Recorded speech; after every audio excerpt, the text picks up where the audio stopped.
한파가 절정이었던 그날 저녁, 김 씨는 평소처럼 손이 얼어붙은 채로 걸레질을 하고 있었습니다. 아침부터 난방 없는 차가운 집에서 일하느라 온몸이 얼어붙은 지 오래였습니다.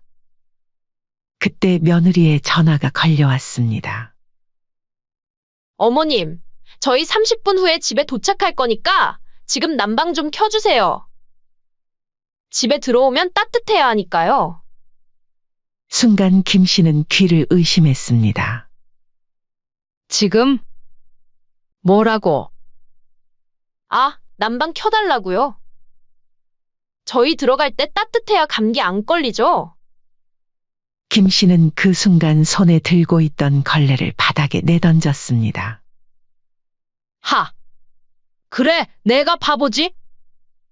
아침부터 이 집에서 손이 얼어 설거지하고 무릎이 시려 걸레질하고. 아이고, 니네 감기 걸릴까봐 난방 켜달라고? 그럼 나는 하루 종일 이 추위에 떨어도 괜찮고? 어머님, 아침에는 전기세 아낀다고 나보고 하루 종일 꽁꽁 얼어가며 일하라더니 이제 와서 너희 들어온다고 따뜻하게 해놓으라고? 나는 사람도 아니야? 김 씨의 목소리가 점점 커졌습니다. 오랫동안 쌓였던 서러움이 폭포수처럼 쏟아져 나왔습니다. 이 집에서 사람 대접은커녕 내가 얼마나 푸대접 받으면서 살았는지 오늘 똑똑히 알았다. 어머님, 그게 아니라. 김 씨는 떨리는 손으로 코트를 집어들었습니다. 어머님, 어디 가시려고요? 집에 가. 따뜻한 우리 집. 이제 이 집도 끝이야. 앞으로는 너희가 알아서 해.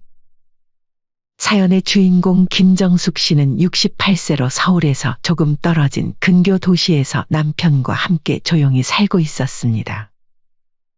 김 씨 부부는 아들 하나를 정성껏 키워냈고 이제는 아들이 며느리와 행복한 가정을 꾸리고 잘 사는 모습을 기대하고 있었습니다. 김 씨는 남편과의 사이도 매우 좋았고 서로 배려하며 지냈습니다. 또한 경제적으로도 큰 걱정 없이 안정적인 노후를 맞이할 준비도 되어 있었습니다. 물론 김 씨는 아들과도 사이가 좋은 편이었지만 아무래도 결혼 이후 아들을 자주 만나지는 못했습니다. 어느 날 아들에게서 전화가 왔습니다.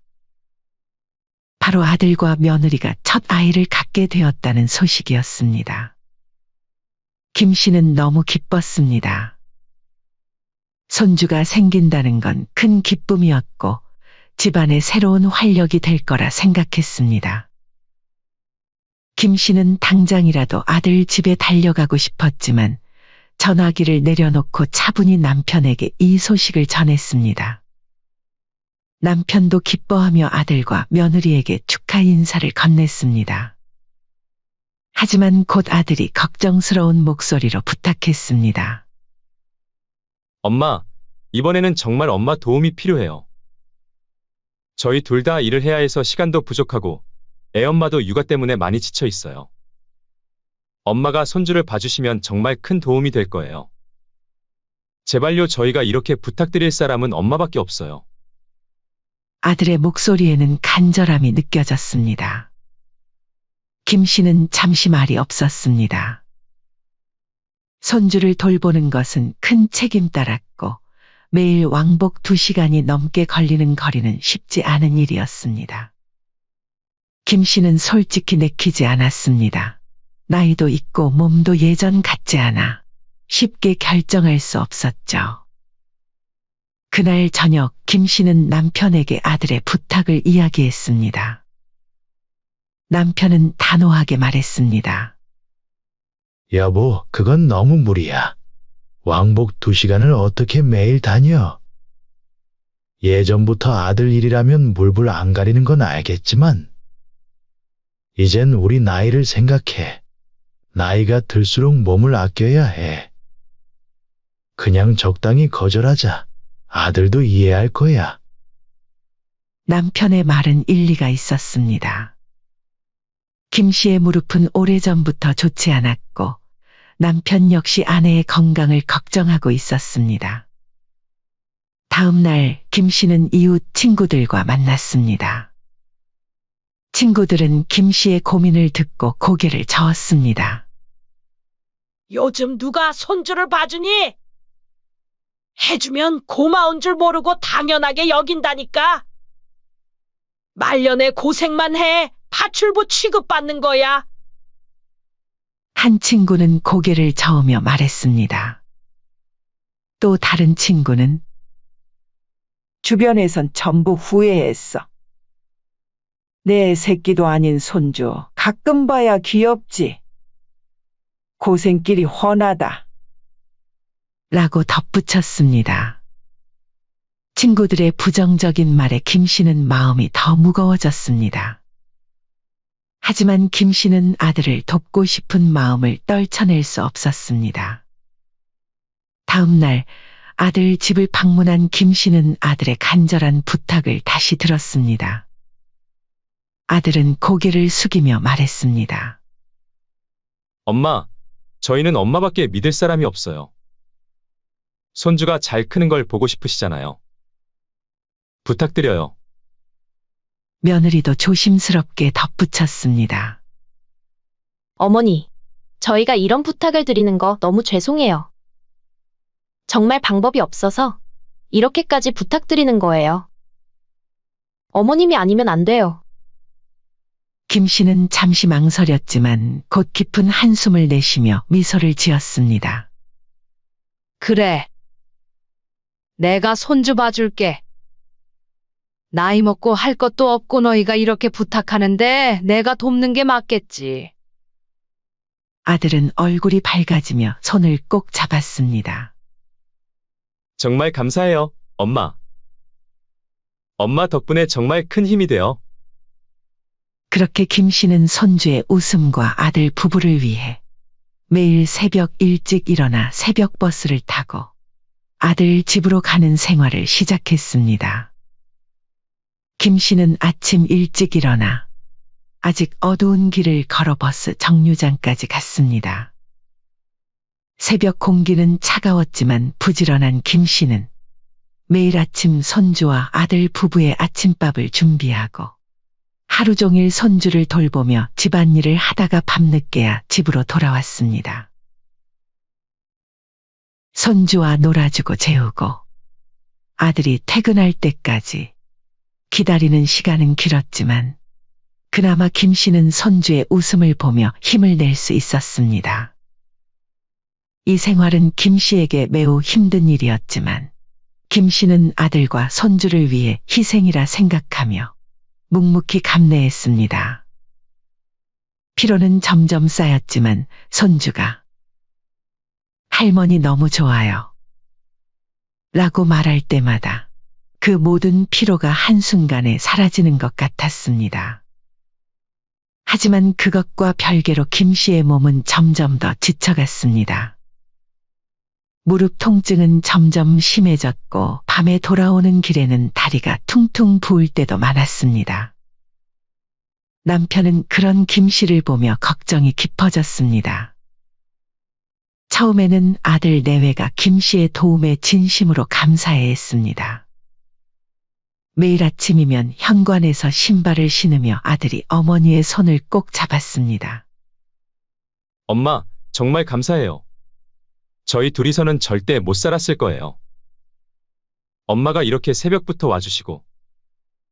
아들의 목소리에는 진심 어린 감사함이 묻어났고 그 모습을 보는 것만으로도 김 씨는 하루의 피로가 싹 가시는 듯 했습니다.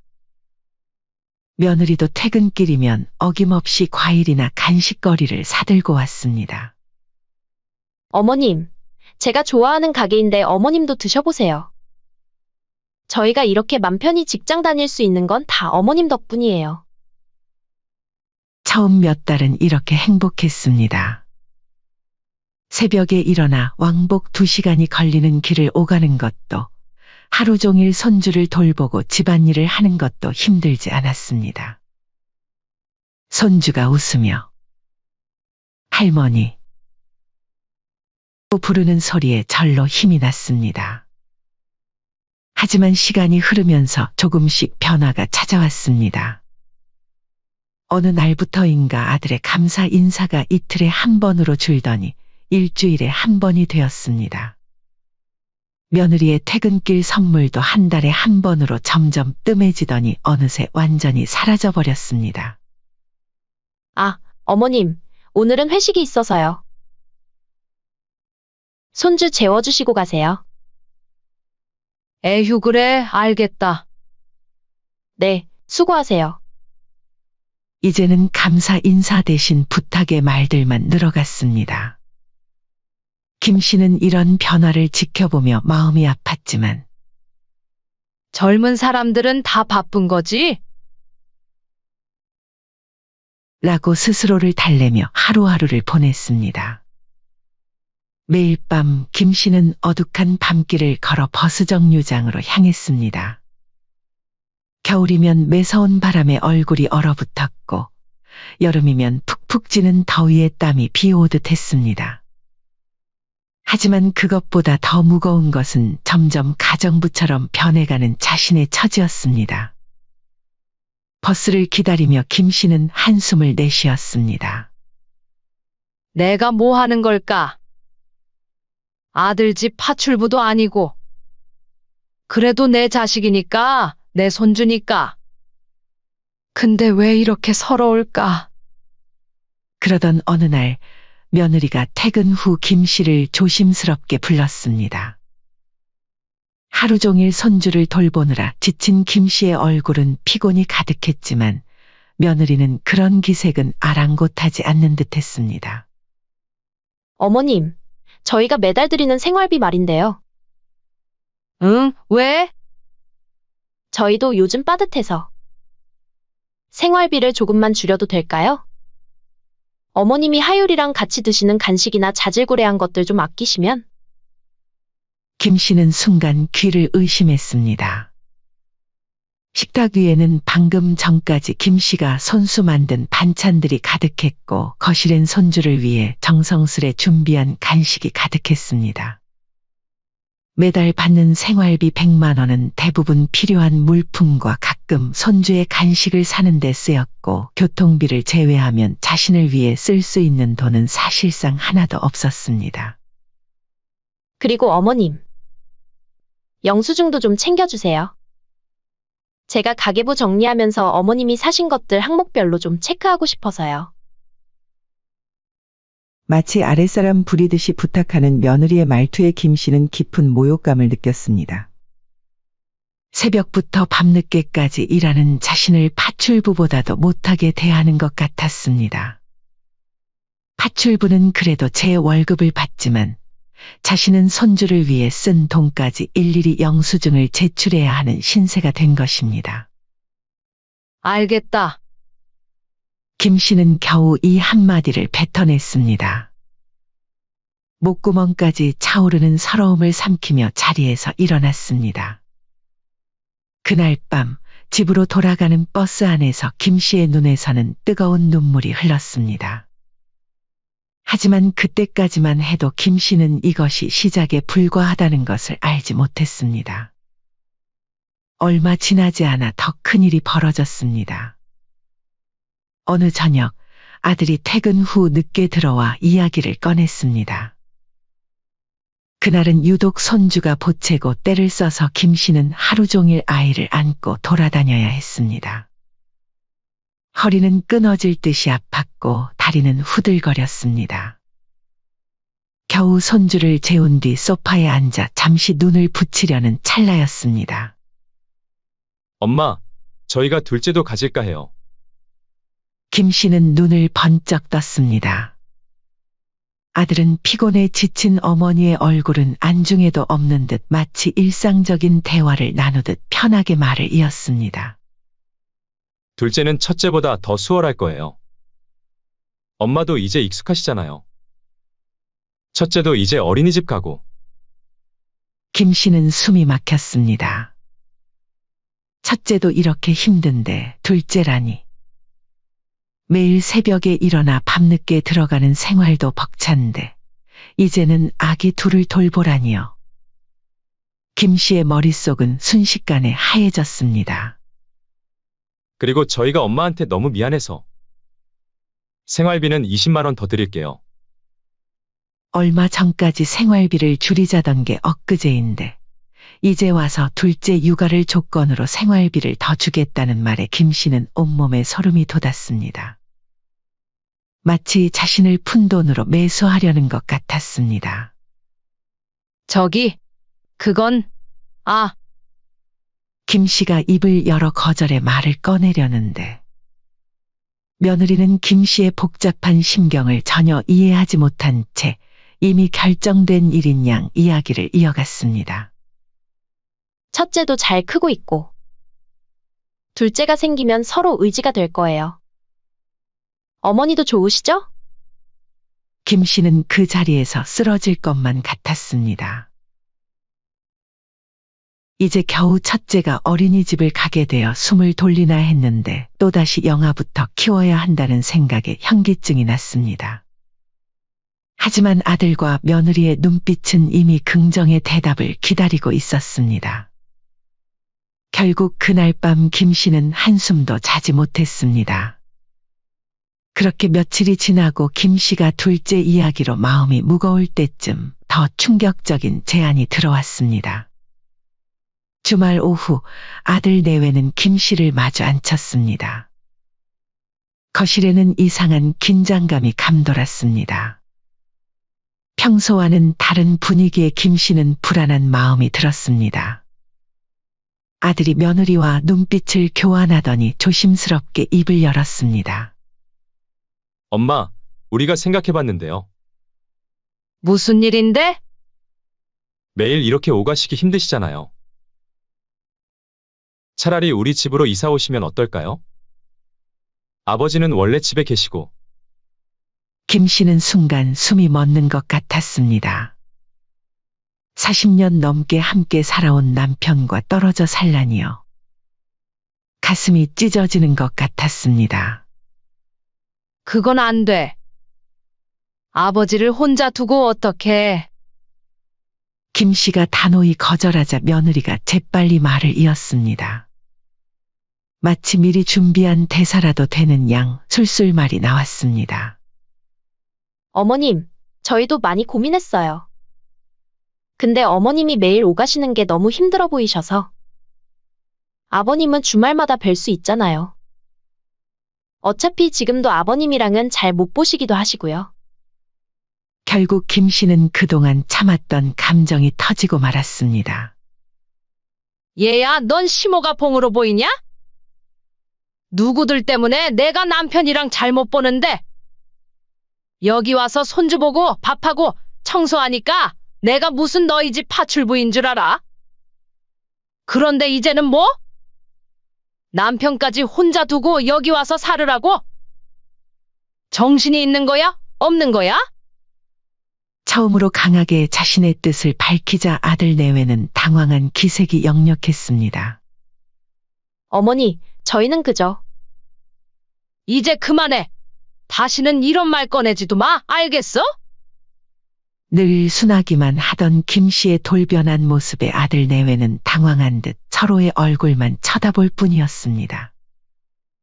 그렇게 김 씨의 단호한 거절 이후 아들과 며느리의 태도가 달라졌습니다.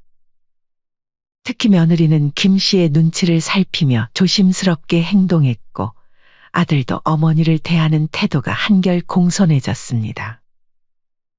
한동안은 정말 평화로웠습니다.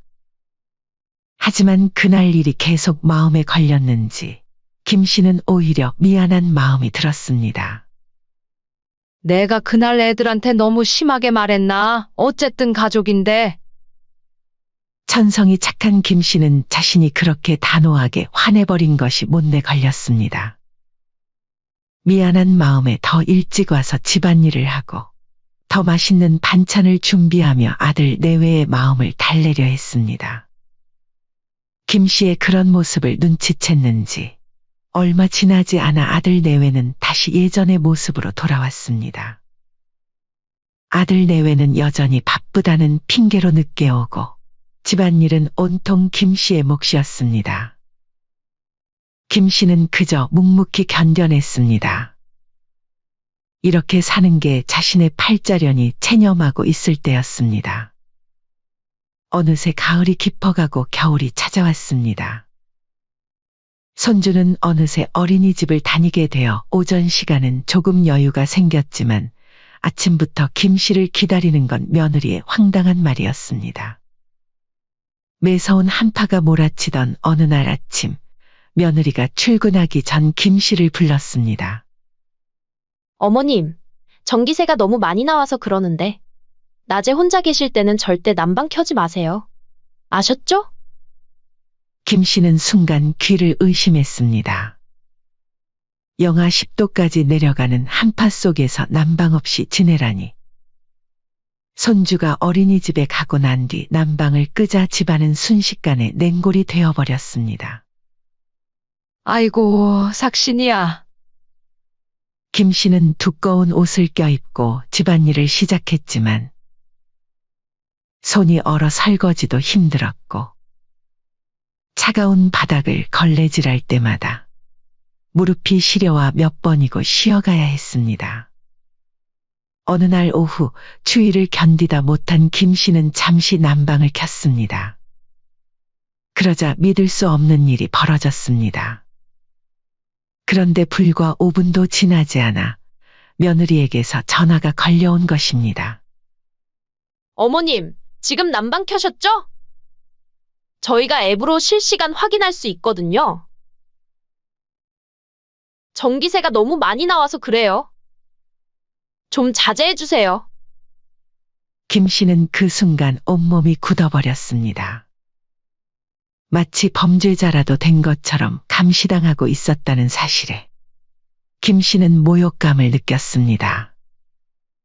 하지만 이것은 시작에 불과했습니다. 다음 날 아침 아들은 출근하기 전 마치 야단치듯 김 씨를 노려보며 말했습니다. 아, 엄마, 진짜 애 엄마한테 들었는데 절대 난방 켜지 말라니까 왜 자꾸 켜요? 어제도 키셨죠? 전기세가 많이 나오면 우리도 부담돼요. 미안하다.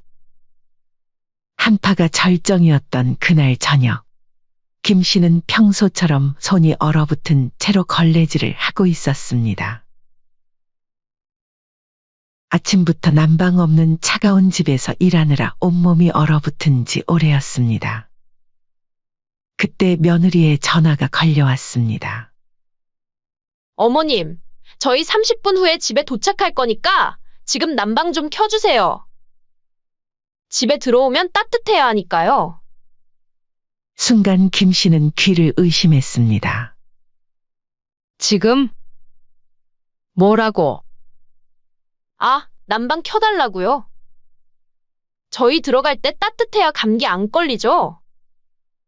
김 씨는 그 순간 손에 들고 있던 걸레를 바닥에 내던졌습니다. 하! 그래, 내가 바보지? 아침부터 이 집에서 손이 얼어 설거지하고 무릎이 시려 걸레질하고. 아이고, 니네 감기 걸릴까봐 난방 켜달라고? 그럼 나는 하루 종일 이 추위에 떨어도 괜찮고? 어머님, 아침에는 전기세 아낀다고 나보고 하루 종일 꽁꽁 얼어가며 일하라더니 이제 와서 너희 들어온다고 따뜻하게 해놓으라고? 나는 사람도 아니야? 김 씨의 목소리가 점점 커졌습니다. 오랫동안 쌓였던 서러움이 폭포수처럼 쏟아져 나왔습니다. 이 집에서 사람 대접은커녕 내가 얼마나 푸대접 받으면서 살았는지 오늘 똑똑히 알았다. 어머님, 그게 아니라. 김 씨는 떨리는 손으로 코트를 집어들었습니다. 어머님, 어디 가시려고요? 집에 가. 따뜻한 우리 집. 이제 이 집도 끝이야.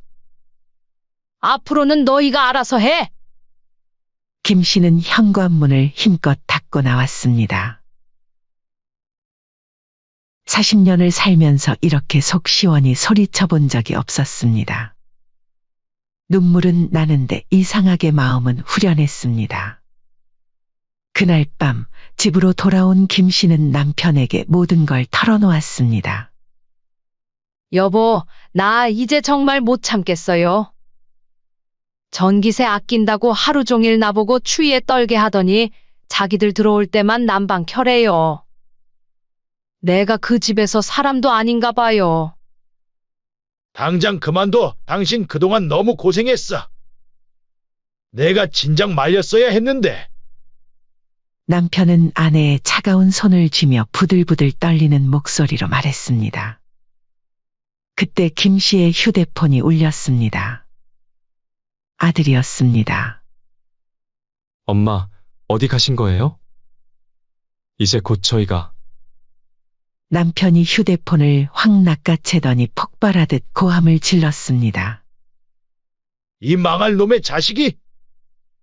내가 감히 어머니를 뭐라고 생각하는 거야? 이 연세에 난방도 없는 집에서 일하게 하고 이제 와서 너희 들어온다고 난방 켜라고? 어머니가 뭐 너희 집 하인인 줄 알아? 아버지, 그게 아니라. 시끄러워. 전기세 아낀다고 어머니 꽁꽁 얼려놓고 앱으로 감시까지 하고 엄마가 뭐 도둑이야? 이게 자식 된 돌이냐? 내가 너를 이렇게 키웠어? 남편의 얼굴이 불그락푸르락해지며 손에 쥔 전화기를 내던지려 했습니다. 여보, 그만. 이놈아, 다시는 우리한테 연락하지 마. 너희 맘대로 살아. 이제부터 너희는 남이야. 어머님 모시고 살 자격도 없는 것들. 남편은 전화기를 바닥에 내던지고는 벌떡 일어나 담배를 꺼내 들었습니다. 당장 내일 전화번호 바꿔버려요. 저놈의 자식들 내가 더는 못 참겠어. 지 엄마 등골 빼먹고 사람 취급도 안 하고. 으이구, 내가 진작 말렸어야 했는데. 그날 밤 김 씨는 오랜만에 편안한 마음으로 잠들 수 있었습니다. 더 이상 아들과 며느리의 말 같지도 않은 요구를 들어주지 않을 것입니다. 그날 이후 김 씨 부부의 삶은 완전히 달라졌습니다. 더 이상 새벽에 일어나 아들 집으로 향하는 일도, 손주를 돌보는 일도 없었습니다. 대신 아침엔 여유롭게 커피를 마시며 신문을 읽고, 날씨 좋은 날이면 공원을 산책했습니다. 여보, 이렇게 사는 게 사는 거네요. 그동안 우린 뭐 하고 산 거예요? 그러게 말이야. 우리도 이제 우리 인생이 있다는 걸 깨달았네. 그러던 어느 날 아들 내외가 찾아왔습니다. 며느리는 눈이 퀭했고 아들은 수척해 보였습니다. 어머니, 저희가 잘못했어요. 제발 돌아와 주세요. 하율이도 할머니를 찾아요. 김 씨는 차 한 모금을 마시며 여유롭게 말했습니다. 아니, 이제 와서 무슨 소리니? 너희가 원하던 대로 됐잖아. 참전기세는 많이 아꼈니? 어머니, 제발요. 저희가 다 잘못했어요. 앞으로는 난방도 맘대로 트시고. 저희가 어머니가 얼마나 소중한지 이제서야 깨달았어요. 남편이 싸늘하게 말했습니다. 이제 와서? 너희 어머니 꽁꽁 얼려가면서 일하게 할 때는 언제고? 아버지, 저희가 1000번만번 잘못했어요. 앞으로는 생활비도 더 드리고. 어머님 모시는데 저희가 뭐든지 다 해드릴게요. 제발 한 번만 더 기회를 주세요. 김 씨가 웃으며 말했습니다. 이제 늦었어. 난 이제 나 좋은 대로 살 거야. 다음 주엔 아버지랑 제주도 가기로 했어. 거기서 일주일 동안 푹 쉬다 올 거야. 너희도 이제 너희 일은 너희가 알아서 해. 어머니, 제발요. 저희가 무릎이라도 꿇을까요? 아, 참. 이제 전화하지 마렴. 문화센터도 다니고 등산도 다니느라 바빠서 전화 받을 시간도 없을 것 같아. 너희도 이제 너희 인생 살고 우리도 우리 인생 살자. 아들 내외는 고개를 푹 숙인 채 발길을 돌려야 했습니다. 현관문이 닫히자 김씨 부부는 환하게 웃었습니다. 그렇게 김씨 부부의 새로운 생활이 시작되었습니다. 아침마다 공원을 산책하고 지역문화센터 도예 교실에서는 착하고 성격 좋은 김씨는 인기 만점이었습니다. 남편은 등산 동호회에서 새로운 친구들을 사귀었고 주말이면 부부가 함께 산행을 다녔습니다. 한편 아들 집은 하루가 다르게 엉망이 되어갔습니다. 냉장고에는 김씨가 담가두던 반찬들이 사라진 지 오래였고 배달 음식 그릇들만 쌓여갔습니다. 손주는 어린이집에서 돌아오면 할머니를 찾아 울었고 며느리는 육아와 직장을 병행하느라 녹초가 되어갔습니다. 여보, 우리 어머니한테 다시 한 번만 부탁해 볼까요? 우리가 그동안 엄마를 얼마나 서운하게 했는데. 이제 와서. 둘째 계획은 물 건너갔고 맞벌이도 힘들어져 결국 며느리가 회사를 그만둬야 했습니다. 그제서야 그들은 김씨의 헌신이 얼마나 큰 것이었는지 깨달았습니다. 그래도 김씨는 행복했습니다. 이제는 매일 아침 서두르지 않아도 되었고 추운 날 꽁꽁 얼어가며 일할 필요도 없었습니다. 도예 교실에서 만든 작품들로 집안은 더욱 아늑해졌고 김씨의 남편도 등산으로 다져진 체력 덕에 오히려 더 건강해졌습니다. 여보, 이제 보니 우리 인생이 이제 시작인 것 같지 않아요? 그러게 말이에요. 우리 다음 주에는 노래 교실도 같이 갑시다. 김씨의 얼굴에는 더 이상 피곤한 기색이 없었습니다. 대신 반짝이는 눈빛으로 내일은 무엇을 할지 행복한 고민을 하는 모습만 가득했습니다. 그런데 어느 날 저녁 김씨는 갑자기 걱정이 되기 시작했습니다. 근데 여보, 우리가 아들하고 며느리한테 너무 심한 것 같지 않아요? 그래도 우리 가족인데. 남편은 벌떡 일어나며 버럭 소리를 질렀습니다. 아니 당신은 그렇게 당하고도 지 엄마 꽁꽁 얼려가며 부려먹을 때는 언제고 이제 와서 그런 소리 해요. 이제는 우리도 우리 살 때가 됐어요. 자식이라고 해서 부모를 이렇게 함부로 해도 되는 건 아니에요. 그래도 손주 생각하면 마음이 아파요. 당신 설마 다시 그 집에 가려고요? 네, 그러면 당신이랑도 절연해버릴 줄 알아요. 사연은 여기까지입니다. 김정숙 씨는 아직까지 심히 고민 중이라고 하십니다. 김정숙 님이 다시 아들 집에 가서 손주를 봐줄까요? 아니면 지금처럼 남편과 행복하게 살까요? 여러분이라면 김정숙 씨에게 어떤 조언을 해주고 싶으신가요? 댓글로 여러분의 생각을 알려주세요. 긴 글 읽어주셔서 감사합니다.